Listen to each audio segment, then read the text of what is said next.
Good morning. ഇന്ന് ബിക്രീദ് special biryani കഴിച്ചതിന്റെയും ദൃശ്യം cinema കണ്ടതിന്റെയൊക്കെ വിശേഷങ്ങളാണ് പറയാൻ പോകുന്നത്. കുഞ്ചിയമ്മ രാവിലെ തന്നെ വാതിക്കൽ എത്തിയിട്ടുണ്ട്. ഡോർ തുറന്ന് പുറത്തേക്ക് പോകണം, അതാണ് ആവശ്യം. അപ്പുസാറ് കൂട്ടിന്നിറങ്ങിയിട്ട് ശൂശുവാപ്പിക്കൊക്കെ പോകാനായിട്ട് കൂടെ പോയിട്ടുണ്ട്. വലിയ കുഴപ്പമില്ലെന്നാണ് തോന്നുന്നതെന്ന്. കഴിക്കാനിരുന്നപ്പം കുഞ്ചി വന്ന് കീഴിലിരുന്നേ. അവക്ക് കഴിക്കുന്നതിന് എന്തെങ്കിലും പങ്ക് വേണം, അതിനുവേണ്ടി ഇരിക്കുകയാണ്. അപ്പം കൊടുക്കാറുണ്ട്, അതിനു വേണ്ടിയിട്ടാണ് എന്റെ അടുത്ത് വന്നിരിക്കുന്നത്. രാവിലെ കഴിക്കാൻ സ്പെഷ്യൽ അപ്പവും മുട്ടക്കറിയാണ്. അമ്മയുടെ സമയത്തിനനുസരിച്ച് അമ്മ എന്തെങ്കിലുമൊക്കെ രാവിലെ ഉണ്ടാക്കും. ഇന്നത് വേണമെന്നൊന്നും നിർബന്ധമൊന്നുമില്ല. നമുക്ക് സ്ഥിരം കിട്ടാറുള്ള കട്ടനുമായിട്ട് ശ്രീദേവി ചേച്ചി എത്തിയിട്ടുണ്ട്. കൂടിയിരിക്കുന്ന കട്ടൻ വെല്ലിച്ചന്റെ ആണ്.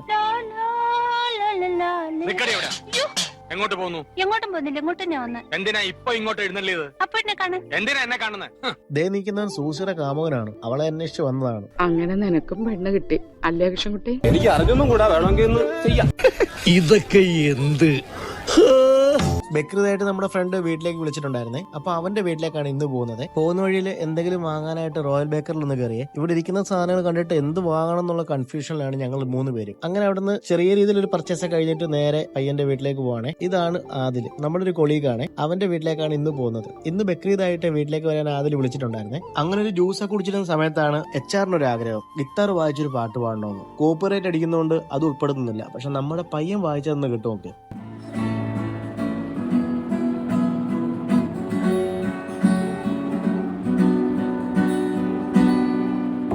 അങ്ങനെ പതിയെ ഫുഡ് കഴിക്കാൻ തുടങ്ങി. എന്തൊക്കെയാന്ന് പറയുന്നില്ല, കണ്ടു മനസ്സിലാക്കിയോ. തിന്നുന്നത്ര എന്റർടൈൻമെന്റ് വേറെ ഒന്നിനും കിട്ടൂല. അങ്ങനെ ആദിലിനോട് യാത്രയൊക്കെ പറഞ്ഞ് വീട്ടിൽ നിന്ന് ഇറങ്ങി. ഓഫീസിലെത്തി കഴിഞ്ഞപ്പോ ഒരു കസ്റ്റമർ ഡെലിവറി ഉണ്ടായിരുന്നേ. ഡ്യൂട്ടി കഴിഞ്ഞ് വീട്ടിലേക്ക് പോകുന്ന വഴിക്ക് നല്ലൊരു മഴ പെയ്തു. വഴി നിന്ന് റെയിൻകോട്ട് മാറാനുള്ള പരിപാടിയാണ്. വീട്ടിലെത്തി പെട്ടെന്ന് ഫ്രഷ് ആയിട്ട് ജിമ്മിലോട്ട് പോയേ. അതിനുശേഷം വേണം നമുക്ക് സിനിമ കാണാനായിട്ട് പോകാനുള്ളത്. ജിമ്മിൽ നിന്ന് പറയുമ്പോൾ കുറച്ച് ലേറ്റ് ആയതുകൊണ്ട് ജിമ്മിൻ പറപ്പിച്ച് വിടുവാണ്. പത്തനംതിട്ട വന്നപ്പോൾ വണ്ടി പാർക്ക് ചെയ്യാൻ സ്ഥലമില്ല. അങ്ങനെ അബാനെ കൊണ്ട് വണ്ടി ഇട്ടിട്ട് തിയേറ്ററിലേക്ക് നേരെ ഓടുകയാണ്. അങ്ങനെ മലയാളത്തിലും ഇംഗ്ലീഷിലൊക്കെ ആയിട്ട് ടൈറ്റിൽ വന്നു, പടം തുടങ്ങി. അങ്ങനെ ഫസ്റ്റ് ഹാഫ് കഴിഞ്ഞു, ഇന്റർവെല്ലായി. ഒരു ടിസ്റ്റോടുകൂടിയാണ് ഫസ്റ്റ് ഹാഫ് കൊണ്ട് നിർത്തിയത്. ഫുഡ് കൺട്രോൾ ആയതുകൊണ്ട് വേറെ ഒന്നും വാങ്ങാതെ ഒരു വെള്ളം വാങ്ങിച്ച് തിരിച്ചു വന്നു. അങ്ങനെ പടം കഴിഞ്ഞു. എന്റെ ഒരു എക്സ്പീരിയൻസ് പറയുവാണെന്നുണ്ടെങ്കിൽ എനിക്ക് പടം ഒരു ആവറേജ് ആയിട്ടാണ് ഫീൽ ചെയ്തത്. ദൃശ്യം 3യുടെ ആവശ്യമുണ്ടായിരുന്നു എന്ന് പോലും തോന്നിപ്പോയി. പക്ഷെങ്കിൽ എനിക്ക് പടം അത്ര വർക്കായില്ലെന്നാണ് പറയാനുള്ളത്. ഓരോ ആൾക്കാർക്കും ഓരോ എക്സ്പീരിയൻസ് ആണ്. ആയതിനാൽ എല്ലാവരും തിയേറ്ററിൽ തന്നെ പോയി സിനിമ കാണുക. ഇപ്പോൾ സമയം ഏകദേശം 12 ആയിട്ടുണ്ട്. അതുകൊണ്ട് ഇന്നത്തെ വിശേഷങ്ങളോട് അവസാനിപ്പിക്കുകയാണ്. വീഡിയോ ഇഷ്ടപ്പെട്ടു കഴിഞ്ഞാൽ സപ്പോർട്ട് ചെയ്യുക. അടുത്ത വീഡിയോയിൽ കാണുന്നവരെ ബൈ. Thank you.